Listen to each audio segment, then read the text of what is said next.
ZP chairman హారికమ్మ car ఆపి అద్దాలు పగలగొట్టి కర్రలతో దాడులు చేసి కారులో తాను తన మొగుడు ఉండగానే దుర్భాషలాడుతూ అన్యాయమైన తిట్టులు తిడుతూ వారి మీద దాడి చేయడం అన్నది మీ డిక్షనరీలో అర్థం ఏమిటి చంద్రబాబుని అడుగుతా ఉన్నా. మా మాజీ మంత్రి రజనమ్మ ఎంతటి దారుణమైన భాషతో మీ తెలుగుదేశం నాయకులు మాట్లాడారు అని అడుగుతా ఉన్నా. నేను అడుగుతా ఉన్నా, ఇవన్నీ జరుగుతూ ఉన్నప్పుడు మీ మంత్రుల ఇళ్లకు, మీ ఎమ్మెల్యేల ఇళ్లకు ఇదే మాదిరిగానే మా వాళ్ళను కూడా పంపించి హత్య చేయించే కార్యక్రమం మొదలెడితే రేపొద్దున రాజ్యాంగం అనేది బతుకుతుందా అని అడుగుతా ఉన్నా. రాష్ట్రంలో లా అండ్ ఆర్డర్ అనేది ఏమైనా ఉంటుందా అని అడుగుతా ఉన్నా. ఎలాంటి బీజం వేస్తూ ఉన్నారు చంద్రబాబు? సిగ్గుతో తలంచుకోవాలా నువ్వు చేస్తూ ఉన్న పనులకు అని చెప్పి చంద్రబాబు నాయుడిని గట్టిగా మందలిస్తూ ఉన్నా. ఏదైనా రాజ్యాంగంలో ఉన్నప్పుడు, కాన్స్టిట్యూషన్లో ఉన్నప్పుడు డెమోక్రసీకి వాల్యూ ఇవ్వాలి. ప్రజాస్వామ్యంలో ఇటువైపున స్టేట్మెంట్లు అటువైపున స్టేట్మెంట్లు ఇచ్చుకోవచ్చు, కానీ స్టేట్మెంట్లు నచ్చకపోతే మనుషులను చంపేసే కార్యక్రమం దాకా ఇళ్లకు మనుషులను పంపించి చంపేసే కార్యక్రమం చేయడం అన్నది అతి హేయమైన రాజకీయం అని చంద్రబాబు నాయుడు గారికి గట్టిగా నిలదీస్తూ చెప్తా ఉన్నా.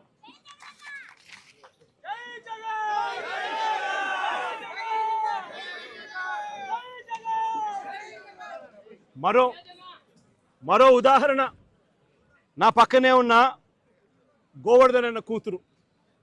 నేను అడుగుతా ఉన్నా, గోవర్ధన్ అన్న జైల్లో పెట్టినప్పుడు వీళ్ళ ఇంట్లో బాధ ఉండదా అని అడుగుతా ఉన్నా. వీళ్ళందరూ పిల్లలు కాదా అని అడుగుతా ఉన్నా. వీళ్ళందరికీ బాధ కలగదా అని అడుగుతా ఉన్నా. ఏం తప్పు చేశాడని చెప్పి గోవర్ధన్ అన్నను జైల్లో పెట్టారని అడుగుతా ఉన్నా. ఏకంగా 14 కేసులు, గోవర్ధన్ అన్న మీద పెట్టిన కేసులు ఏకంగా 14 కేసులు. ఒక కేసు అయిపోతూనే ఆ కేసు అయిపోయిన వెంటనే మరో కేసు పెడతా ఉన్నారు. పెట్టి మళ్ళీ జైల్లో తాను ఉండే కాలాన్ని పొడిగిస్తూ ఉన్నారు. ఇప్పటికి దాదాపుగా ఎన్ని రోజులు అయిందమ్మా జైల్లో ఉండబట్టి? 64 రోజులు. 64 రోజులుగా జైల్లో ఒక మాజీ మంత్రిని పెట్టారు. ఆశ్చర్యం కలిగించే విషయం నేను చెప్తా ఉన్నా. ఆయన మీద పెట్టిన కేసులు ఏమిటో తెలుసా? ఆయన మీద పెట్టిన అన్యాయమైన కేసులు ఏమిటో తెలుసా? గోవర్ధన్ అన్న పార్టీ సెంట్రల్ ఆఫీస్లో ప్రెస్ మీట్ పెట్టి సాక్షిలో పబ్లిష్ అయిన తన ప్రెస్ మీట్ క్లిప్పింగ్ను వాట్సాప్ గ్రూపుల్లో ఫార్వర్డ్ చేశారంట. అదొక కేసు అయ్యా, అదొక కేసు. మనిషిని అరెస్టు. అంటే ఒక రాజకీయ నాయకుడు ఒక ప్రెస్ మీట్ పెడితే ఆ ప్రెస్ మీట్లో వచ్చిన దాన్ని మీడియా పబ్లిష్ చేస్తే ఆ పబ్లిష్ చేసిన ఐటెంను వాట్సాప్ గ్రూపుల్లో ఈయన ఫార్వర్డ్ చేస్తే ఆయనకు సంబంధించిన మనుషులకు అది కేసు. దాని మీద జైలు. మాజీ మంత్రికి మరో కేసు. టీడీపీ నెల్లూరులో టీడీపీ ఎమ్మెల్యే సోమిరెడ్డికి వ్యతిరేకంగా ప్రెస్ మీట్ పెడితే దానికి సంబంధించిన వీడియోను కాకాని ఫార్వర్డ్ చేశారంటూ ఇంకో కేసు పెట్టారు. అడుగుతా ఉన్నా, ఒక రాజకీయ నాయకుడు ప్రెస్ మీట్ పెడితే ఆ ప్రెస్ మీట్ తాను పెట్టిన దాన్ని తాను మళ్ళీ ఫార్వర్డ్ చేస్తే దాని మీద మళ్ళీ కేసు. ఉచితంగా తెలుగుదేశం పార్టీ ఇసుకే అన్నారు. ఉచితంగా ఇసుక అన్నారు. ఎక్కడ ఉచితంగా ఇసుకిస్తున్నారని అడుగుతా ఉన్నా. వైఎస్ఆర్ కాంగ్రెస్ పార్టీ హయాంలో రాష్ట్ర ఖజానాకు సంవత్సరానికి 750 కోట్ల ఆదాయం వచ్చేది. ఈరోజు రాష్ట్ర ఖజానాకు ₹1 రావడం లేదు ఆదాయం.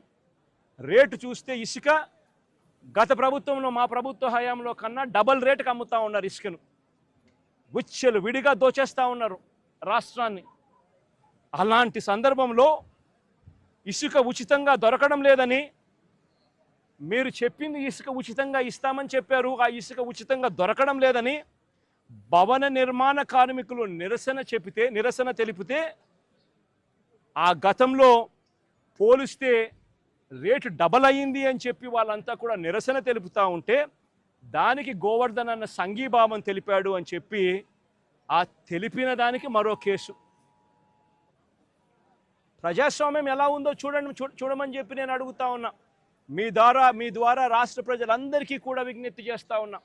ప్రజాస్వామ్యం ఎంత దారుణంగా ఉంది అని చెప్పడానికి జరుగుతూ ఉన్న ఈ ఘటనలు ఎలా అద్దం పడతా ఉన్నాయో గమనించమని అడుగుతా ఉన్నా. మరో కేసు వెంకటాచలం మాజీ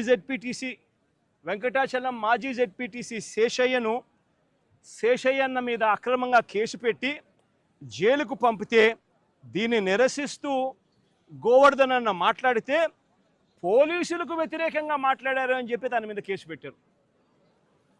నేను అడుగుతా ఉన్నా, నువ్వు ఏకంగా ఒక జెడ్పీటీసీని తీసుకొని పోయి అక్రమ కేసు నువ్వు పెడితే, నువ్వు అక్రమ కేసు పెట్టినావు అని చెప్పి ఆధారాలతో మాట్లాడిన ఆ వ్యక్తి మీద పోలీసులకు వ్యతిరేకంగా మాట్లాడారని చెప్పి కేసులు పెట్టడం ఎంతటి దారుణమో ఆలోచన చేయమని చెప్పి నేను కోరుతా ఉన్నా. కావలి నియోజకవర్గం